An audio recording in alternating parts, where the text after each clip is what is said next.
Bonjour à tous, j'espère que vous allez bien. Non mais vous y croyez vous? Il y a encore quelques jours j'étais en train de me liquéfier, il faisait une chaleur mais atroce.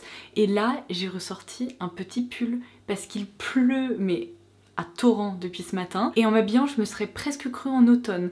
Donc qu'est-ce qui se passe? Je ne sais pas, vous avez peut-être l'impression que je vous filme des vidéos depuis différents pays tous les jours. Mais non, ce n'est pas le cas. Bref, ça sera tout pour la minute météo.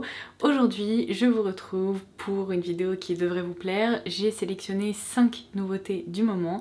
On va les découvrir ensemble, je vais vous en parler, je vais me les appliquer avec vous, je vais vous faire des retours. Et ce sont des nouveautés dont on entend quand même pas mal parler en ce moment. Donc j'espère que mes retours pourront vous être utiles. Et puis comme d'habitude, vous allez retrouver des swatchs, vous allez voir l'application de ces produits et puis vous allez les voir porter. Et j'espère que ça pourra vous donner toutes les informations que vous recherchez. Donc eh bien écoutez, bon visionnage. Alors la première nouveauté du moment dont je voulais vous parler, en réalité il y en a 3 puisqu'il y a 3 teintes dont je vais vous parler et je vais me concentrer sur les nouvelles couleurs proposées dans la gamme Green Flash de Manucurist. Je travaille de nouveau avec Manucurist pour cette portion de la vidéo, donc merci beaucoup à eux de m'avoir proposé de découvrir ces nouvelles couleurs, de les tester et de vous en parler. Vous connaissez mon amour pour la gamme Green Flash de Manucurist, je vais pas de nouveau rentrer dans tous les détails parce que je vous en ai déjà parlé en long, en large, en travers dans de précédentes vidéos, donc je vous laisserai si vous voulez ma démo complète en barre d'infos pour que vous puissiez vous renseigner un petit peu, mais il s'agit tout simplement de la gamme semi-permanente de vernis proposée par Manucurist. Grâce à une routine complète et cette lampe Green Flash, vous pourrez réaliser vos manucures semi-permanentes directement à la maison. Et pourquoi j'adore cette gamme? Tout simplement parce que c'est une gamme de vernis semi-permanent qui n'abîme absolument pas les ongles. Sur les flacons vous pourrez lire les ingrédients qu'on retrouve dans la formule, mais c'est hyper étonnant. On retrouve du sucre de canne, du manioc, du maïs, du coton, bref ce sont vraiment des vernis qui sont biosourcés et on n'a pas besoin de gratter en fait la surface de l'ongle pour les retirer puisqu'ils se retirent avec un dissolvant classique. Au fil de mes vidéos vous me voyez très régulièrement porter ces vernis Green Flash. Je suis souvent abonnée aux couleurs plutôt nude ou rouge parce que c'est vraiment ce que je porte le plus tout au long de l'année. Mais pour le printemps-été, j'aime bien varier, j'aime bien aussi porter de la couleur. Donc je vais vous présenter ces 3 teintes. Et sachant que la dernière fois, le bon plan que je vous avais proposé vous avait beaucoup plu, et bien j'ai fait les yeux doux à Manucurist et je leur ai demandé un nouveau code promo pour vous. Donc attendez quelques minutes et je vais vous communiquer ça. Donc comme d'habitude, pour réaliser sa manucure semi-permanente Green Flash et Manucurist, il faut tout d'abord appliquer sa base qui est en fait le vernis numéro 1 et ensuite on passe à la couleur. Donc là, vous allez voir l'application de la teinte qui s'appelle Peach, qui fait donc partie des nouvelles couleurs. Cette teinte porte très bien son nom. C'est un pêche légèrement pastel mais vraiment vitaminé, parfait pour les beaux jours. Je sais pas pourquoi, depuis quelques semaines, en plus je crois que je vous l'avais dit, j'avais vraiment envie de porter des teintes comme ça un peu pêche sur les ongles. Donc avec cette couleur là je suis servie. Ensuite c'est même pas fait exprès mais je viens de remarquer que la couleur de cette étiquette correspond tout à fait à la couleur de mon rouge à lèvres. J'aurais presque dû appliquer cette couleur pour être complètement raccord aujourd'hui. Mais là il s'agit donc de la teinte Red Coral et encore une fois son nom est parfaitement choisi puisqu'il s'agit d'un très joli rouge mais bien plus lumineux et presque plus profond que la plupart des rouges en matière de vernis, puisque là on peut clairement repérer un sous-ton légèrement corail, un tout petit peu orangé. Je dirais que c'est une teinte un peu finalement coquelicot, mais coquelicot au soleil. Je sais, je fais dans la poésie aujourd'hui. Et alors la dernière nouveauté pour l'été m'a beaucoup fait sourire puisqu'il s'agit de la teinte Lisa Lila. Et si vous avez visionné la dernière vidéo dans laquelle je vous parlais des nouvelles teintes dans la gamme Green Flash de Manucurist, eh bien je portais la teinte Lila et je vous avais dit c'est pas vraiment un lilas, c'est plutôt un bleu bébé, un bleu tout doux. Vous voyez, j'avais même un pull de cette couleur là. Et quand j'ai vu qu'il sortait un vrai lilas, je me suis dit yes, au moins j'aurai l'option du bleu bébé ou du lilas. Et c'est vrai que cette couleur là, autant en vêtements etc, j'ai du mal à en porter, mais sur les ongles je trouve ça trop joli. Du coup le fameux bon plan que je vais partager avec vous aujourd'hui, eh bien c'est un code promo exclusif pour vous qui vous donne 15% de réduction sur tout l'e-shop de Manucurist. Donc si vous connaissez pas encore la gamme Green Flash et que vous avez envie d'essayer ça à la maison, ou si vous avez envie de craquer pour de nouvelles teintes ou d'autres teintes sur l'e-shop, eh bien vous aurez le code PEACH qui vous donne droit à ces 15% de réduction sur l'e-shop. Je vous laisserai bien sûr comme d'habitude le lien en barre d'infos. Ça m'a fait sourire parce que je me suis dit que le code sélectionné était vraiment de circonstance avec cette nouvelle couleur qui vient de sortir. Et alors je sais pas si vous avez suivi mes mésaventures sur Instagram, mais il y a quelques semaines j'ai essayé de faire un petit nail art fleuri avec tenez-vous bien, un cure-dent, parce que je n'avais rien d'autre en fait, je ne suis pas une nail arteuse professionnelle, je n'ai pas d'autres outils, et je ne sais pas si manucuriste a vu mes stories où vraiment ça faisait de la peine parce que j'avais complètement foiré la manucure, mais ça m'a fait rire parce qu'en fait ils m'ont envoyé un petit outil comme ça, vous savez, un dotting tool, qui permet justement de faire des petits points et donc de réaliser des petites fleurs sur les ongles. Je savais même pas que manucuriste proposait ça, donc ni une ni deux, quand j'ai appliqué ma teinte lilas, et bien je me suis dit je vais réessayer de faire des petites fleurs. Alors vous savez quoi, ça s'est beaucoup mieux passé que la première fois. Au moins j'ai vraiment l'impression d'avoir des petites fleurs sur les ongles. Autant la dernière fois je cachais presque mes ongles et à chaque fois que je filmais des ongles je me disais mais c'est pas possible en fait, c'est trop moche. Là je suis quand même fière de moi. C'est pas un niveau expert hein, parce que je suis encore au niveau sous terre on va dire en matière de nail art.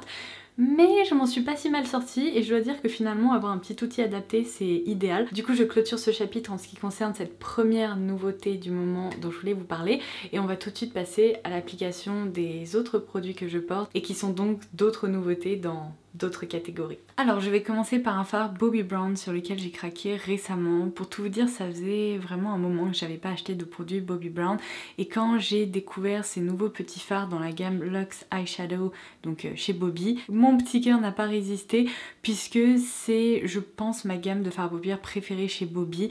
Il y a un moment, je sais pas si vous vous souvenez, je vous avais parlé de ces fards là dans cette collection qui date maintenant d'il y a quelques années et j'avais pu découvrir cette texture métallisée, là vous voyez c'est un superbe vert. Là j'ai craqué parce qu'il s'agit d'une couleur qui sera beaucoup plus facile à porter au quotidien. C'est donc la teinte que je vais appliquer en direct avec vous, il s'agit de Opal Moonstone et je vais vous montrer, j'ai été très agréablement surprise par le packaging, je le trouve trop mignon, vraiment très joli. Ça fait un petit peu packaging de Saint-Valentin mais vous savez quoi, un petit cœur, ça fonctionne. Donc voici la teinte Opal Moonstone et ce que j'aime vraiment beaucoup avec ces fards c'est que certes ils sont chers, hein, faut dire ce qui est, pour des fards à paupières mono c'est vraiment pas donné, mais leur texture est assez unique, elle est soyeuse, elle est lumineuse, elle est métallique et en plus les couleurs ont tendance à être vraiment un peu duochrome donc on va appliquer ça ensemble, vous allez le voir dans le swatch qui va apparaître à l'écran mais j'ai l'impression que c'est un fard qui joue un peu entre une teinte cuivrée et une teinte un peu plus rose douce en fait. Donc moi ces fards là la plupart du temps je les applique directement au doigt parce que j'ai l'impression que c'est ainsi que j'arrive à obtenir la meilleure pigmentation et le meilleur effet lumineux.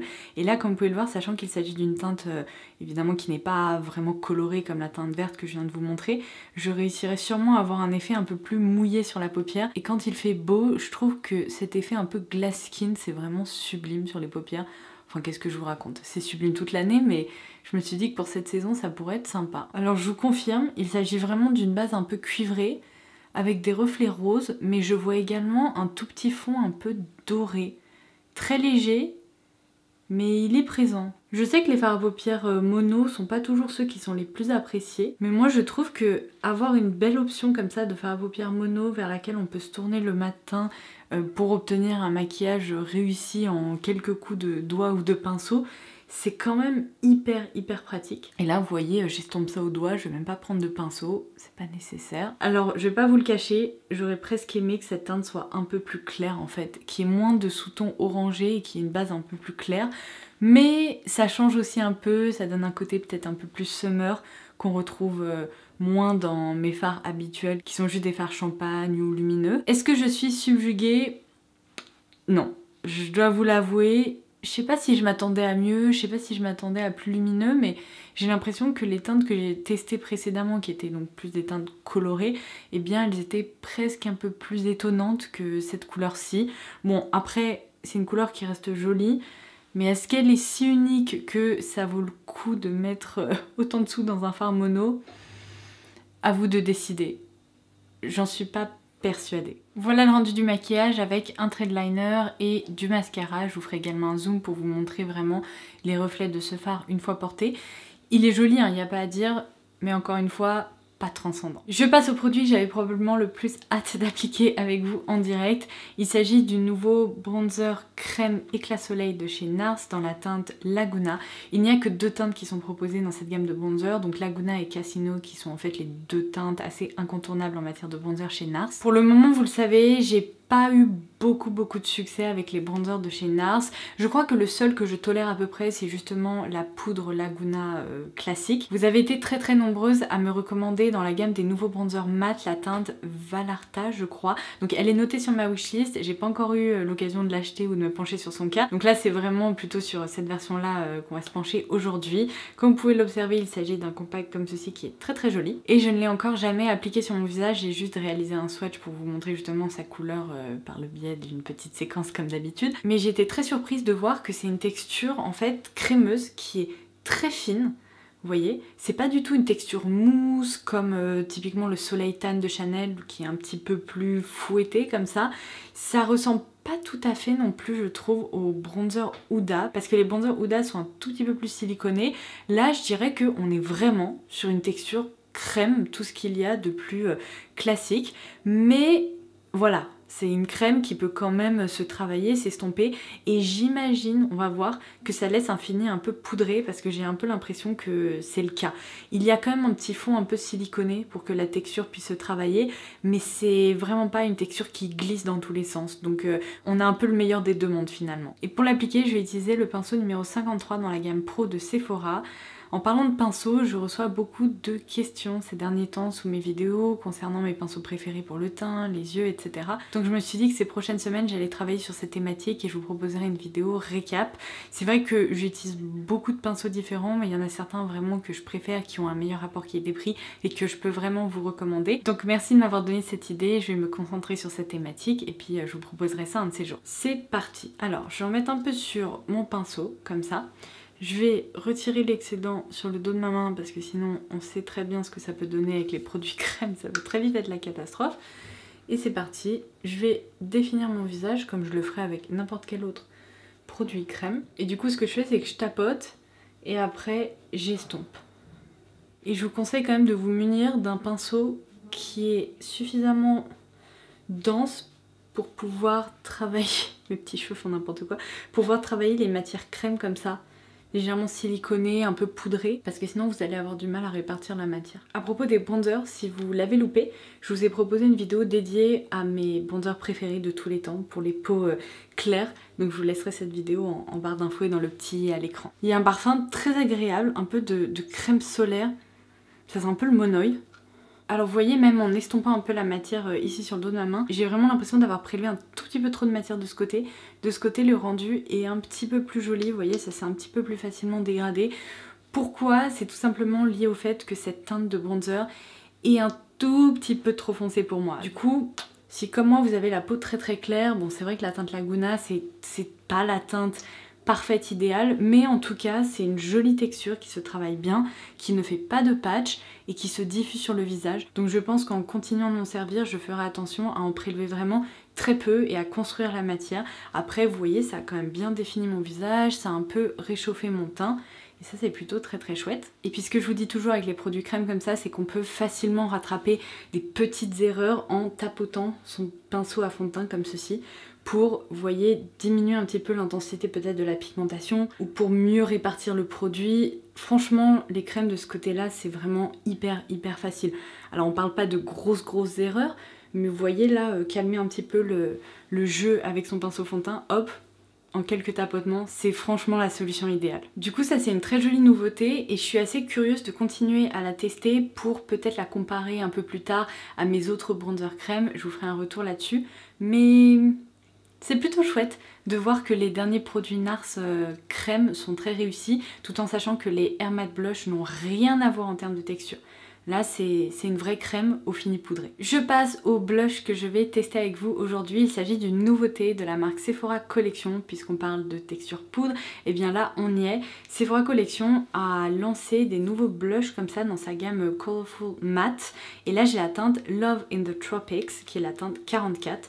Je vous montre un petit peu à quoi ça ressemble. J'ai trouvé que ce blush était hyper joli. Ça fait longtemps, si ce n'est jamais, que j'ai pu voir une texture pareille et un joli effet coloré comme ça sur le pan. Vous savez ce que ça me rappelle? Les carrelages terrazzo qui reviennent complètement à la mode, qui sont hyper vintage, où il y a un petit effet moucheté comme ça, hyper coloré. Je trouve ça Trop mignon, franchement en blush ça passe super bien. Vous allez le voir avec le swatch, mais cette couleur a l'air superbe, ça m'a l'air d'être une belle couleur de blush bonne mine comme on les aime. Et j'ai trouvé aussi que la texture était très fine, très soyeuse. En fait j'ai beau passer mon doigt comme ça sur la surface du blush, ça prélève de la matière, la pigmentation est très jolie, mais j'ai pas l'impression que ça prélève de texture, vous voyez, c'est très fin, c'est très étonnant. Donc du coup on va appliquer ça aujourd'hui. Pinceau patte de chien, celui-là, vous verrez dans ma vidéo recommandation de pinceau, vous le retrouverez sans aucune hésitation. Je crois que c'est un de mes meilleurs investissements beauté de tous les temps. Waouh, oh là là, ça j'ai adoré. Vous savez quoi? On va bientôt partir en week-end avec mon chéri et ce blush là, il va directement filer dans ma trousse de make-up puisqu'il est tout petit comme ça. Il est facile à transporter, il est compact, il va vraiment s'associer avec n'importe quel maquillage et il va me donner bonne mine. Donc on adore. Franchement, incroyable, parce que ça a beau être une texture mate, vous voyez, ça garde une certaine luminosité de la peau, et en même temps, c'est une texture qui joue sur un côté vraiment très fin. C'est une couleur un peu presque aquarelle, ce qui est difficile à obtenir en matière de texture poudre. On arrive plutôt à obtenir des effets comme ça avec des textures liquides ou crémeuses, mais là c'est d'une finesse. Je suis bluffée, très sympa. Et alors je vais terminer ce maquillage en appliquant cette nouveauté. L'une d'entre vous m'a demandé de tester et j'ai été très étonnée parce qu'en fait j'ai confondu cette nouveauté avec un produit L'Occitane qui était sorti il y a bien 2 ans maintenant. Ils avaient sorti des baumes à lèvres comme ça un peu dans cet esprit, le packaging était tout à fait similaire. Mais là c'est une nouvelle gamme qui s'appelle en fait les rouges à lèvres pressés. Donc moi j'ai la teinte Pomelo qui est la 004 à appliquer avec vous aujourd'hui. La marque indique que ce sont des rouges à lèvres colorés. Il vaut mieux vitaminé et ensoleillé. Et alors je vous lis un petit peu les détails de la formule. Donc c'est une formule vegan, sans silicone, sans huile minérale, avec un applicateur précis et la marque promet une tenue de 8 heures. Donc c'est un rouge à lèvres qui m'a l'air d'être plutôt crémeux, voire un petit peu liquide sur les bords. Il y a seulement 4 teintes dans cette gamme avec des couleurs intenses au fini satiné et la particularité de ce produit là c'est que le packaging est fait à partir de plastique 100% recyclé et il est également 100% recyclable. J'ai été un petit peu étonnée du tarif puisque ces rouges à lèvres sont proposés quand même au prix de 22 €. Pour l'Occitane c'est pas donné. Alors autant pour un produit de soin je comprends, autant pour un rouge à lèvres à voir. On va voir comment il se comporte sur les lèvres et je vous dirai si ça me semble en effet justifié ou pas. Donc on va partir sur du rouge aujourd'hui sur les lèvres. J'ai oublié de mettre de l'highlighter. Bon c'est pas grave, je ferai ça après. Petit embout mousse dont je vous parlais et c'est parti. La pigmentation est vraiment au rendez-vous. En termes de parfum, ça sent un petit peu le pamplemousse. J'avoue que la gourmande qui sommeille en moi préfère les fruits un peu plus sucrés ou les odeurs de rouge à lèvres un peu plus sucrées, vanillées, etc. Mais c'est pas désagréable. Eh bien je m'attendais pas à une pigmentation pareille et l'application a été, on va dire, ni facile ni difficile. C'est un petit peu entre les deux. Au début je me suis dit oh mince j'aurais peut-être dû appliquer un crayon contour des lèvres et finalement en prenant son temps et en étirant la matière je trouve que les contours sont assez nets donc ça fonctionne bien. C'est une texture qui est très fine, ça ressemble un peu un rouge à lèvres liquide, mais en même temps ça ressemble aussi à un lip tint crémeux. Mais ce qui est bizarre, c'est que quand j'ai réalisé le swatch de ce produit, ma main n'était pas réellement teintée après. Donc comme ça au premier abord, je vous dirais que c'est pas un rouge à lèvres hyper original. Après il est confortable, la pigmentation est au rendez-vous, il est fin et il a l'air quand même très confortable à porter. Donc affaire à suivre. Ma seule petite crainte là, c'est que j'ai l'impression que je vois un petit peu de pigment rose, vous voyez, dans le fond de ce rouge à lèvres rouge. Et du coup, si ce rouge à lèvres rouge finit par tirer vers un fuchsia ou ce genre de choses, je sais pas si ça va me plaire. Puisque vous aimez bien quand je vous propose des petites updates, et bien je vous retrouve d'ici quelques heures pour vous reparler un peu de l'évolution de ce maquillage aujourd'hui. À tout à l'heure. Écoutez, j'ai l'impression qu'on va plus avoir de la lumière pendant très longtemps et qu'un orage ne va pas tarder à pointer le bout de son nez, donc je me suis dit que j'allais vous filmer l'update maintenant. Alors je suis sortie, j'ai porté un masque, donc mon teint est plus nickel, en tout cas plus comme tout à l'heure. Mais bon, dans l'ensemble, comme vous pouvez le voir, rien n'a beaucoup bougé. Je trouve vraiment que ces produits, du coup, que ce soit le bronzer ou le blush, sont très sympas. À vrai dire, en termes de tenue, je suis très satisfaite. Mais je voulais quand même vous préciser que du coup, ce rouge à lèvres L'Occitane n'était pas hyper longue tenue parce que j'ai mangé et du coup après avoir porté le masque et tout, comme vous pouvez le voir, il ne reste que de la couleur au niveau des contours de ma bouche et j'ai pas l'impression que ça ait vraiment teinté mes lèvres. Donc c'est un rouge à lèvres liquide, tout ce qui est de plus classique, c'est pas vraiment un tint, mais c'est pas un reproche du tout parce que parfois les tints rouges j'en suis pas très fan. En tout cas je suis contente de voir qu'il a pas viré au rose fuchsia ou au rose tout simplement et qu'il est resté rouge, donc ça c'est très bien. Je dirais que ma seule petite déception de cette vidéo c'est peut-être ce fard Bobbi Brown. Je le trouve très joli mais je m'attendais peut-être à une autre couleur et je réalise qu'à porter au quotidien je risque peut-être de m'en lasser un petit peu parce qu'il ressort peut-être un petit peu plus orange ou corail que ce que j'aurais espéré, mais bon, dans l'ensemble on a pu faire de jolies découvertes ensemble aujourd'hui. Dites-moi ce que vous en pensez en commentaire ci-dessous, quel est le produit qui vous a le plus plu et quel est celui qui vous tente le plus, et sinon dites-moi quelle est la dernière nouveauté pour laquelle vous avez craqué et qui vous a vraiment plu. Il est temps pour moi de vous laisser, n'oubliez pas qu'en déroulant la barre d'infos vous aurez accès au bon plan manucuriste, donc le code promo exclusif pour vous. N'hésitez pas à en profiter, comme ça vous aurez des jolies couleurs à porter sur vos ongles cet été. Sur ce, je vous embrasse très fort et je vous dis à très vite. Bye bye. Et il y en a un qui ronronne parce qu'il va bientôt avoir son dîner. Oh oui. Oh oui. Tu montes ta petite tête de chat affamé. Oh. Il est pas content. Regardez cette tête de désespéré. En tirant les poils de chat du coup que j'ai sur le menton à cause d'un certain doudou, je réalise que je vous ai dit que le rouge à lèvres n'avait pas trop viré au rose. Mais... Oui, pardon, je parle.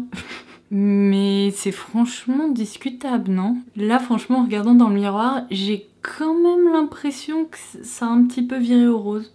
Donc excusez-moi, j'ai parlé trop vite. Allez, cette fois-ci, je vous laisse parce que sinon, monsieur va continuer à râler.